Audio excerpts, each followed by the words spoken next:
Welcome to This Explainer. Today, we're going to dive into a totally different way of looking at debt. It's a powerful philosophy for transforming your relationship with money, not by just crunching numbers, but by starting from the inside out. Okay, so let's jump right into the core idea here. The source material argues that debt isn't just some financial problem we have to solve. Instead, think of it like a mirror. It's a teacher that's reflecting our inner state, our habits of thought, and what we really believe about ourselves and about money. So, first things first, let's get to the root cause. The argument here is that the real prison isn't the number you see on your statement. Nope, it's the identity of being a debtor that so many of us take on without even realizing it. Now, this is really interesting. The problem isn't framed as a lack of money, but a lack of definite thought. So the external reality of owing money is basically a direct symptom of what's going on inside, a mind that's let fear and worry and chance just take over, instead of purpose and principle. And this just lays it out perfectly. You've got two paths, and you really can't be on both at the same time. The debtor operates from a place of not enough, right? Always reacting with fear, always looking for an escape. But the master, they think richly, they act with faith, and they see an obligation as a chance to create order. Which mindset you pick literally creates the world you live in. All right, so if the big problem is our mindset, how in the world do we start to change it? Well, the first tool we're given is something pretty cool called the law of reversal. You can think of this law like a kind of a mental alchemy. It basically teaches that whatever you fight, whatever you resist, just gets stronger. The more you hate and fear your debt, the tighter its grip gets. But, and this is the key, if you can embrace it with understanding, you can actually transform all that negative pressure into positive, creative energy. So how do you actually do it? Well, it's a pretty clear four-step shift. First, just stop condemning the situation. Accept that it is what it is. Second, ask, okay, what is this trying to teach me? Third, take all that anxious, worried energy and channel it, redirect it into making a solid plan. And fourth, start giving more value, serving at a higher level, because that is what truly dissolves what you owe. This is just a perfect example of it in action. I mean, think about it. When everyone else was panicking, seeing total collapse, Ford saw a chance to build. He took this immense pressure that was about to crush his company, and he literally reversed its direction, using that exact same force to grow and innovate.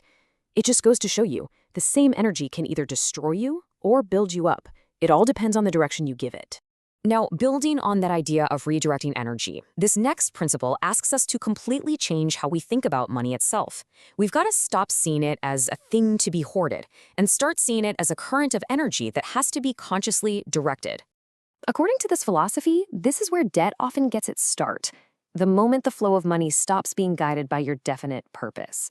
When fear or confusion takes the wheel, that flow gets chaotic, or it just stops. And that's when lack starts to show up.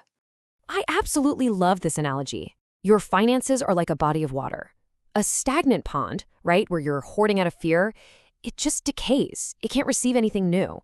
But a flowing river, directed by purpose, it nourishes everything it touches, and it's constantly being refilled. You really have to choose which one you want your life to be. Okay, so here's the crucial point. Get this. It's not just that you pay your bills. It's how you pay them.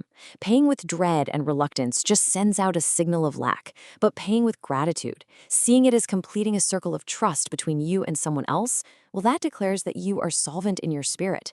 It's a total change in vibration, which this philosophy argues is way more powerful than the numbers on the page. All of these ideas are building to what might be the most powerful concept of all. And it's the idea that you don't just change what you do. You have to fundamentally change who you believe you are.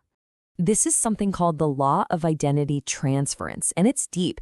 It basically says you can't heal poverty while you're still answering to its name. You have to stop thinking, speaking, and acting like someone who owes. You have to start living from the identity of the person who owns, who commands, who is already solvent. The story of Edwin C. Barnes is the ultimate proof of this. The guy shows up with no money, no connections, nothing. But in his own mind, he was already Thomas Edison's business partner. He held onto that identity so tightly that it acted like a powerful magnet, and eventually, the outside world had no choice but to agree with his inner conviction.